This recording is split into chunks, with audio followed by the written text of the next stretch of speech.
Lovely. I think that is everybody. Okay, so for those who have just turned up, just to let you know, this is being recorded, so you may wish to turn off your video. Also, if you could just keep your video and your audio on mute whilst Sherezade is talking, just so it reduces feedback and all of that. So I'm super excited for today's talk and subject. So we have a few more people just coming in. There we are. Yeah, I'm super excited. This is all about, and really what Cornwall's Maritime Churches project stands for and represents. It's all about thinking outside the box and trying new ways of disseminating your research. And I think Dr. Sherezade is a perfect example for this, using podcast form for your research, especially your research into maritime history around Cornwall. So I'll leave the main introductions to you, but just to say today Sherezade is going to be talking about Falmouth maritime history and how it can be in fact revealed by looking at Falmouth Cemetery and also through the format of podcasts. So without further ado, I think I will hand it over to you. All right, thank you. Thank you for the introduction. Thank everyone for coming and hearing me talk about this project. Greetings to Julia, a friend of mine who's also a historian. Looking forward to your questions, Julia. I'm going to share my screen so you can see some of my slides about the project and some of the photos that I think you're seeing that now. Is that correct? We are, yeah. Wonderful. Okay, if I can go into presentation mode, and it's nicer that way for everybody. So I'm going to talk to you today about my project, which is a research project that uses practice-based research as well as historical kind of traditional research. And the main outcome of this project, and it has the same name as the project, is a podcast called On the Hill. And that hill, of course, refers to the hill where Falmouth Cemetery is. It also refers to the hill where Falmouth University is, and pretty much any other cemetery in Cornwall tends to be placed on a hill because that was the land that was available for it. Not all of them, but most of them at least have a little bit of an incline. So it kind of refers back to that. We have to look at Falmouth as a town if we are going to talk about Falmouth Maritime's history, and the connection between my project and that maritime history Cornwall has is directly related to the fact that I'm talking about Falmouth. In this Turner, I think it's I can't remember the name of it now, but a sketch, a Turner sketch that looks at what is supposed to be Pendennis Castle here, and St. Moth's Castle is Twin Castle. At the back, obviously it doesn't look like that. This is an exaggerated version. But it shows you the kind of the contrast of the everyday life here in the left-hand side corner at the bottom with the real active life of Falmouth as a port town. And that is the key link between Cornish history and my project, really. The fact that Falmouth is a port town, hence its cemetery, reflects that. We actually described this in one of the episodes, but another thing that I wanted to show you, and this is from the main document that I use in my research, which is Sir Robert Rawlinson's report on the living conditions of the inhabitants of Falmouth. It's available on the Wellcome Trust website online. You can just read it as a PDF. And it's really descriptive of Falmouth in 1854 when it was published. It shows how tiny Falmouth was, which is quite sweet, but also the position among the Carrick roads, which would have been the two kind of entryways here, that were quite important, and the reason why the castles were placed where they were placed back in the time of Henry VIII. Pendennis Castle is placed here, so you can position yourself. Falmouth first was a fishing village. It didn't have anything going on until the 1600s when it becomes a town. Penryn was the big port, which is just a little bit up the road. They're kind of twin towns. But in the time in 1854, basically Falmouth was this bit here. The church, which had the first cemetery, the churchyard, is based in this curved around here.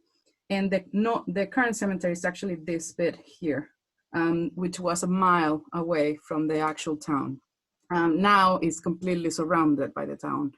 But in the time that they were looking at and thinking about expanding Falmouth Town, it actually was really far away. And that was one of the reasons why they wanted to put the cemetery there. So this is, for all of you who are not in Cornwall, our beautiful views from Gillian Bay's beach. You can see the tide line here by the kind of dry algae and the different color of the sun. This is Gillian Bay's beach in its low tide kind of dress, as I like to think about it. It's a beautiful location, but it signifies one of the things that I'm talking about, the fact that obviously you can see here the maritime history being live today. But the fact that Falmouth is the third deepest natural harbor in the world. So for access to ships to get right up to the land is one of the best ones that there is. Continues to be used by the Navy as well. Sir Robert Rawlinson in its report actually describes this bit here. And he talks about this splendid sheet of water that was 10 square miles big. And the fact that the tide goes up and down kind of between, I think it was 8 feet and 12 feet. So it doesn't move too much and is very average across the year. So they know exactly how much it's going to move, and they could measure the tide. So it made it a very safe haven for shipping. And lots of important things happen here, like Charles Darwin arrived in the Beagle here, or when the news of the Trafalgar battle win arrived to the UK, they arrived to Falmouth. It really shows you how important it was, even though it was a tiny little port town at the bottom of Cornwall. This is if you can see this yellow image is the kind of first page of the report. It has the beautiful seal. It is very much a historical document. I first encountered quotes and bits of it in a local archive, in the Falmouth History Archive in the Poly, currently closed, unfortunately. But that is one of the main places where I do my research. And that's one of the things about archival research, that you might find a quote about someone's work on some other paper, then you have to trace back to the primary source. Sometimes you don't find the primary source. I'll show you one of those later. But in this case, we were able to locate the full report. And he talks about, in this very high Victorian, we're fixing the world and organizing it tone of the moral high ground about the situation of the sailing population and how the town engaged with that. And he says, sailors on landing are exposed to temptations of the most demoralizing kind. Keepers of common lodging houses, beer houses, and places of worse character have touters waiting to entice them.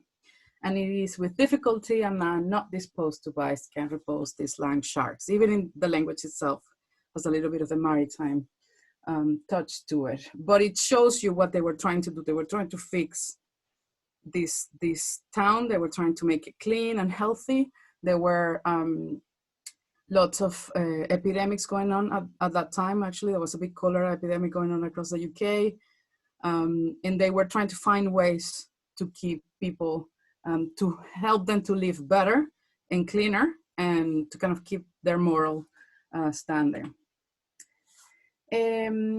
This inquest brings a lot of people from the town itself, and this is the voice of William Tolmie-Tresider, who was the church warden of King Charles the Martyr Church in the center of town, and he knew exactly why another cemetery was needed. We quote him a lot on the podcast because we try to get as close to the actual voice of the time. Sometimes we can't, and sometimes we're making a lot of the information from ideas that we have about the people buried there. But in the case of the people who were trying to fix Falmouth, we get it from him. He talks about how the soil of the churchyard is full of remains. This churchyard would have been going on for 200 years plus by the time that it was reviewed here.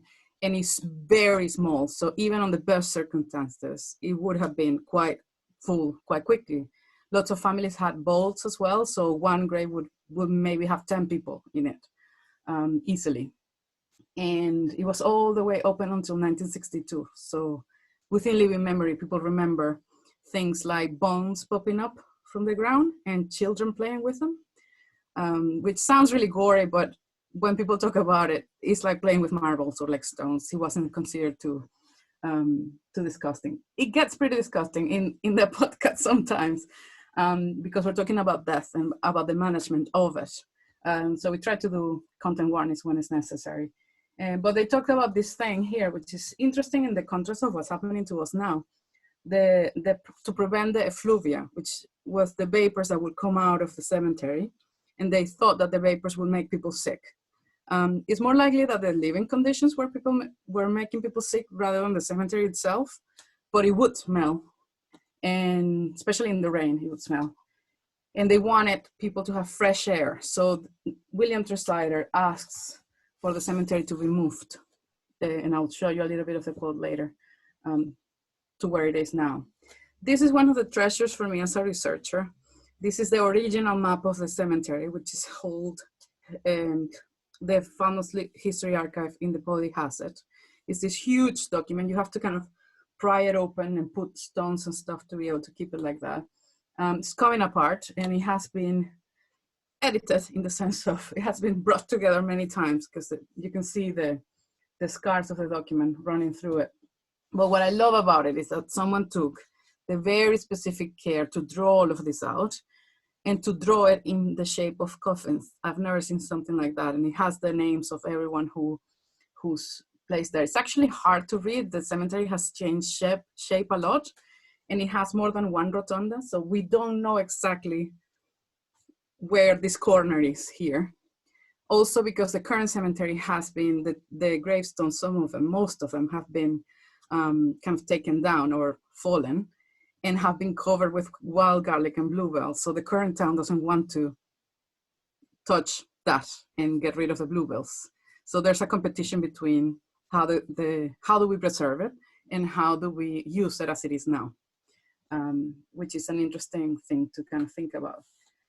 I decided to work on a cemetery because I was working in St. Uni. I used to live in Red Ruth. And there's this mining cemetery, ancient there. It has a Tudor tower, the church, and I felt like this is a place that can tell a lot of stories. I then realized that there was a project that had done that, and I had missed it for 2 weeks. It was a play done by a lot of communities, but by a group called Pertikov, with people like Wildworks, lots of local choirs that told the stories of the people buried in the cemetery, including people like a German spy, which is, you don't know what the stories are there and who is buried in the places, which is part of the fascination for me. And also a former slave had ended up being buried in St. Uni, which in the understanding of a mining town in Cornwall, you would never have thought that would be the case. And this was a play, but the thing about a play is that's ephemeral, and it lasted the 2 weeks that it lasted, and it's gone. I wanted something that would remain. That's one of the reasons why I use the podcast form. And I wanted something that would be available to anyone without having to pay, which is something important for me. And also quite important if you're a researcher, it has to be open source, and it has to be available without paywalls necessarily or things like that. So more and more academia, slowly but surely, is moving towards allowing the research and the creation of knowledge to be available to anyone. What I liked about this project too, and what I like about its connection to my practice, is that I'm a practice-based researcher. I am a creative writer. I did my PhD in Glasgow in creative writing. And I am passionate about that as a discipline. I'm not interested in traditional research, even though this project actually has a lot of traditional research. I wanted to see how our attempt at retelling these stories can create something new and interesting, and can, as I said before, recontextualize Cornwall and its history. This is a little bit of a photo of the cemetery. It's not always that sunny. That was a very specific day last June 2 years ago. But this is Sherezade again, talking about how there was this cemetery farther away that wasn't consecrated, so people didn't actually want to use it. if you were part of Church of England, because the initial cemetery was consecrated, and that was quite important for them. And he suggests we should use this cemetery. We should buy more of the land, and it was surrounded by farmland, so the people wouldn't be made sick by the effluvia. It was the perfect location for it. It actually has an amazing view of both Swamppool and Gillian Bay's beach. So real estate-wise, would be actually quite expensive as a piece of land now. But then it was still expensive, but the Falmouth town managed a way to afford it. And there were lots of opinions on which place to use for a cemetery, and that went on for years. But they did eventually buy little bits of pieces of it and created what is now a graded high Victorian garden cemetery, which is the similar status that Highgate in London has. To give you an idea, it's simpler than Highgate, but it's there. So why is it connected to the maritime history of Cornwall? Well, very simply put, because a lot of sailors and people who have died in shipwrecks or are connected or were captains of the Navy or things like that are buried there. In the war, and you can see it in this map, they had selected different sections of the cemetery for the sailors themselves. Lots and lots and lots of the gravestones will have an anchor or will signify sailing in some way. So very physically, it looks like a port cemetery.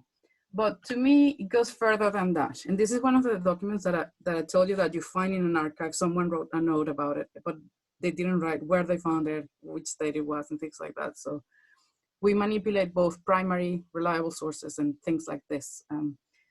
And it talks, we read this on the Titanic episode. It talks about how the epigraphs and things like that would reflare back to the sea. In this case, they're talking about someone who had experienced a sailing life, but he's anchored in the cemetery now, which is quite a beautiful way to think about dying and staying put in a place as an anchor. So I'll talk to you briefly about 3 case studies that link the maritime history to Falmouth, to the podcast. The first one is actually the reason why I chose to do it in Falmouth Cemetery and not in another Cornish cemetery. Is Chung Shin. He is describing his grave, as you see it here, as cabin boy. This is a World War I grave. He's a cabin boy from, it doesn't say it here, but the insignia actually does, which is the Merchant Navy. He wasn't fighting. He was a cabin boy in the Merchant Navy.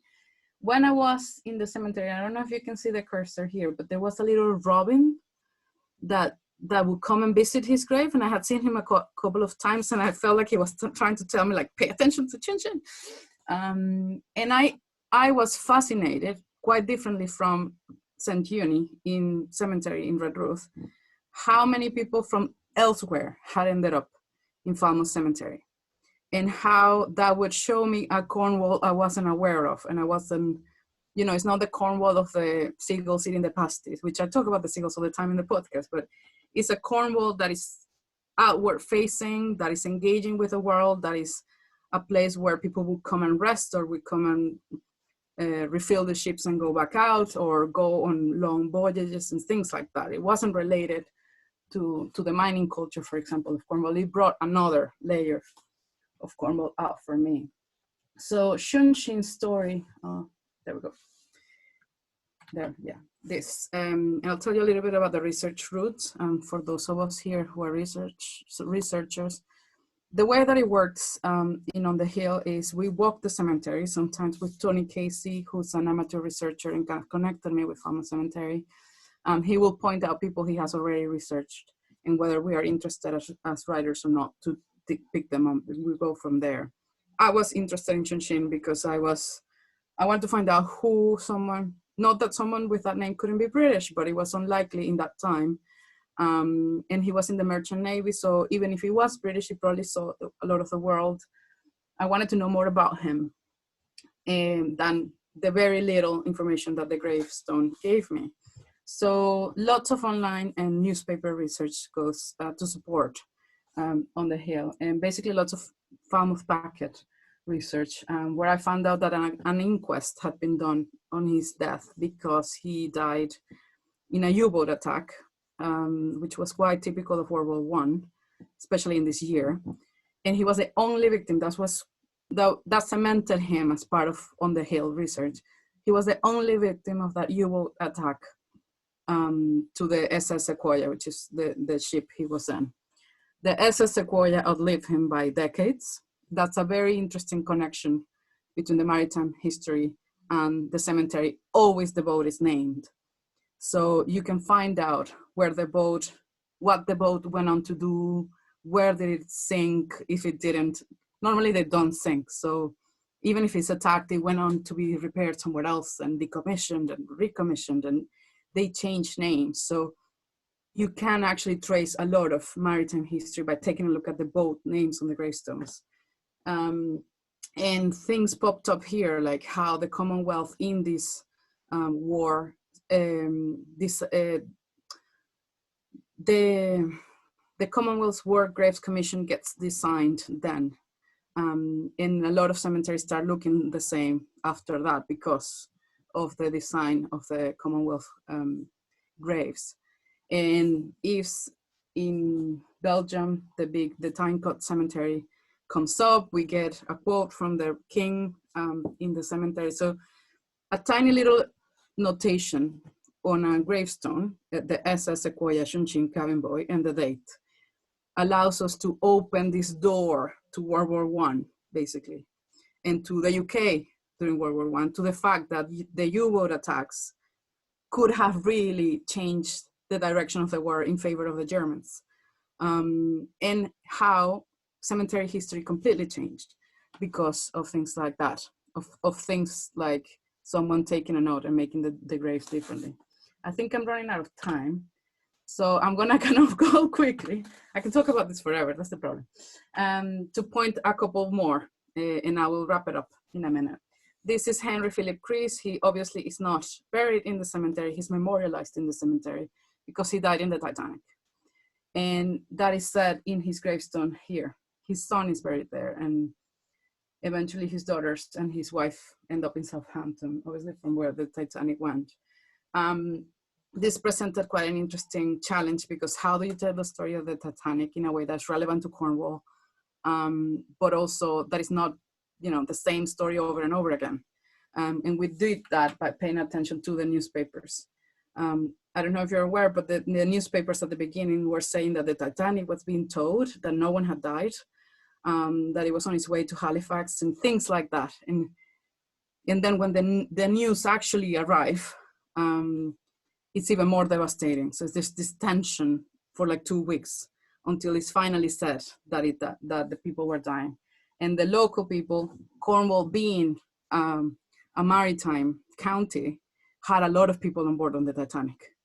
And that's reflected on this episode, which eventually this kind of creative research challenge changed the way we write the episodes.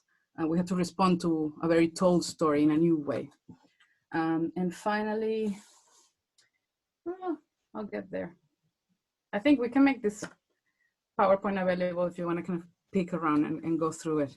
But this is the latest episode, the only one to have been produced completely in the lockdown. The university has a studio where I go and record. Now obviously that's not accessible anymore. I have a microphone here and I had to figure out how to produce it kind of roguely. But it liberated me as a podcaster. And it was quite an interesting thing to do. This is the kind of thing I told you about the anchor. It's quite a common image. This is the story of Miśko Molnár, who was a Czechoslovak sailor on a Polish boat that wasn't supposed to come to Falmouth, but he got sick and he ended up dying on the harbor, on the ship, on the way to seeking medical attention. The Dar Formosa, the ship he was in, is actually still around. You can go and visit it. You can be physically on the Dar Formosa. That's the kind of connection that is quite interesting with the maritime graves, is the fact that the ship is probably outlived the person. It probably did much more. It probably involved many other people, like the captain who's featured here. And he was a quite legendary rogue captain in Poland, and it kind of wraps itself up. I had to read Polish documents to be able to understand this, and you can see the map there. He eventually stopped in Falmouth in a kind of emergency situation. I'm happy to answer any questions about how you research, how you disseminate research on podcasts as well. And I'm gonna leave it at that. Yeah. Well, thank you so much, Sherezade. That was, I think everyone will agree with me, that was absolutely interesting. Leslie has just placed in the chat as well, very interested in your work. So I'm just going to open this up so I can read it all. Sorry, bear with me one moment. Just stopping the share. There we are. Very interested in your work. I have been involved doing the research and writing for heritage arts projects inspired by the stories of those buried in Cornish churchyard. Oh, cool.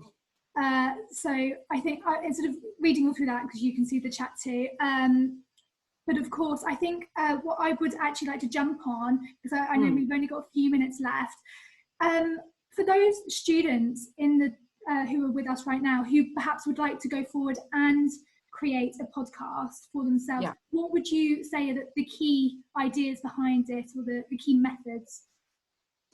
One is that don't be intimidated by the technicality of it. It's actually easier than you think it is.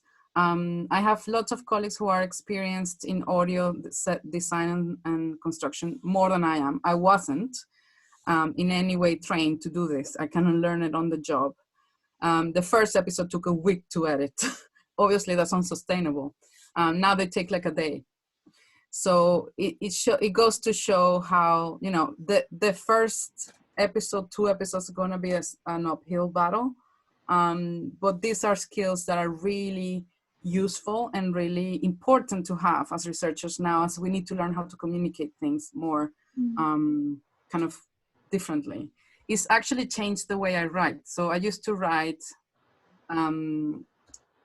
just write and then read it out, because writing for sound is different as writing for, you know, reading. So keep that in mind. Keep the fact that you're writing for sound. So grammar not necessarily is the end all. You might have to play a little bit about how you write. Obviously, don't be incorrect, but at the same time, split infinitives are not as important in sound. So read out the material, absolutely. You can start without having to pay anything. You can edit with free software like Audacity. I'm happy to be contacted if you want me to answer more specific questions in my Falmouth email account or in Twitter. But I would say that find the theme that you want to really spend this time. It takes time. It's a time-consuming activity. But if you have the research done, it's really easy to kind of translate that into something that is shareable in this kind of way. What is wonderful about a podcast is that you understand how the audience is reacting to it quite quickly in a way that you never would with an academic paper. That's why I love it. You publish it yourself, you share it yourself, and then you immediately know, okay, this one didn't work so well, or maybe I need to release it on Mondays instead of Wednesdays because people download it more than. Those things, you get data as an academic of how things are shared. I love that about podcasts. And the other thing is you need to kind of create a brand around it. So even if your logo is very simple, have a logo, have a Twitter account. It's a digital file and it needs to be shared. Yeah, and listen to podcasts, obviously. Listen to as many as you can. That has really given me the confidence and the knowledge to be able to say, yeah, I can do this. I think what you really well demonstrated during your talk today was how multifaceted the podcast can be, and tapping into also what Leslie has placed in the comments. You know, how you're revealing this history. It's not just linking to the community's local history and engaging them in that way, but you're also tapping into wider and broader fields and subject areas that are really engaging everybody. And I think that's key now, and especially during the lockdown we're in at the moment, is making history relevant to everybody and showing that it's not just within a small micro community, but it's relevant to everybody. And I know that I didn't mention this at the beginning, but you're very interested in the Venezuelan diaspora as well. And so yes. how does that feed into your research? Well, at the moment, so I have my I'm a Venezuelan, that's why I'm interested in the Venezuelan diaspora. Technically, I don't count as diaspora because I left earlier than it begins to be counted. I've been 15 years abroad. Yeah, it's a technicality, whatever. But I'm interested in the miscommunication around what's happening in Venezuela and how a lot of narratives that are not really true to what's happening in Venezuela are layered on it. And it is used, in the UK, it's used as a political weapon. So I have begun writing about it. I struggle quite a lot because I don't have the distance that I have with On the Hill, with someone who died 100 years ago. This is happening to me and to my family, so I struggle to do it. But one of the things that I want to do, I have a document from my great-grandfather, who is his memoir / someone's bibliography of him. He was general and shadily maybe connected to one of the dictatorships in Venezuela and things like that. So I'm interested. He actually talks about the problems of Venezuela then in a way that sounds super contemporary. So that's one of the things that, to me, if you look at history, you actually realize we've kind of always been the same, or we have had the problems that we have now are not new. And I think that's what makes On the Hill that kind of go back and forth between, is it really 200 years ago that we had dictatorships, but what we have now looks like one? So his thoughts actually are exactly my thoughts, you know. So when it comes to sharing things like that, I think what's really important is, in a kind of corny, creative writing way, write about not what you know, but what you're passionate about. Because this takes a lot of time, and it's really important. People will be into it if you are. This is something that I've learned, because I thought I'll have 10 listeners across the whole season, and we're over 1,000 now, and that's remarkable to me that someone would be interested in my weird understanding of a very specific Cornish cemetery. We have listeners in Canada and the US, lots of obviously Cornish diaspora over there as well, listeners from India, listeners from Belgium. So that's the wonderful thing about a podcast, that you can do something very small and niche related to you and to your research. And it turns out that it's touching on things that people are thinking about or care about. And Rachel has also asked, which other Cornish podcasts would you recommend? Oh, that's a tough one. I'm not sure about a Cornish podcast itself, but I would say Source FM. It's something that I'm quite interested about. There's lots of really interesting niche little broadcasting programs that are happening in Source FM that I'm really interested about. I know that there's someone in Falmouth Cemetery and Falmouth University, I kind of swap them all the time, that is making one about, so obviously the cinematologists, my colleague Neil Fox has one, it's about film. It's a really kind of standard podcast, really well done. It's kind of Cornish and not Cornish, it's not about Cornish history. But Source FM would be my recommendation. And Jerry Patfield is doing a podcast with Dario Linares about academic research through podcasts. So I'm quite nerdily interested in that, because I think it will become a more relevant place to put research than something like an academic paper that, if you're lucky, 20 people read it in your lifetime. So yeah, I'm sorry that I don't have more specific Cornish-based podcasts. I would say podcasts worldwide, listen to Criminal by Phoebe Judge. She's one of the best podcasters out there. And I quite love the way she does interviews about criminality, not just like murder. So if you're not interested in murder, it's not only about that. But it's a beautiful 25-minute length, managed, like, to me, one of the best produced podcasts out there. So I would say check it out if you're interested in podcasts.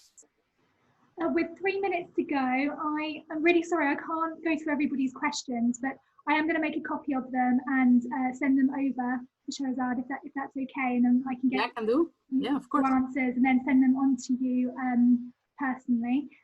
And just another note from Kenza, which is really helpful to know. There was apparently a webinar a couple of weeks ago on creating podcasts, and that recording is on the ELE page. So I'll have a look into trying to get that available to anyone who would like to do that. Thank you again, Sherezade, for your brilliant talk today. It's been really enlightening, and I know it's going to inspire a lot of our students actually trying to take this podcast form. It really taps into what we're about, what the project is about, and we're not done bits, and I'm allowed back in Cornwall.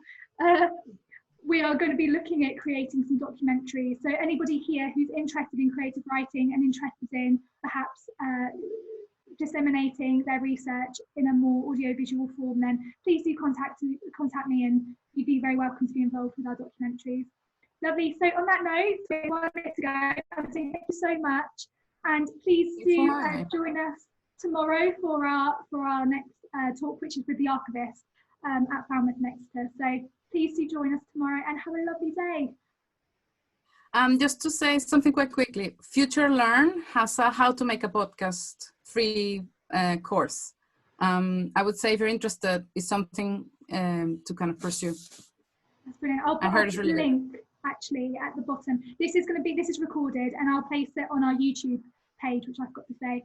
So just type in Institute of Cornish Studies, and all of these links I'll make available in the comments at the bottom. Lovely. Okay. Thanks very much, everybody. Have a great day. Thank you.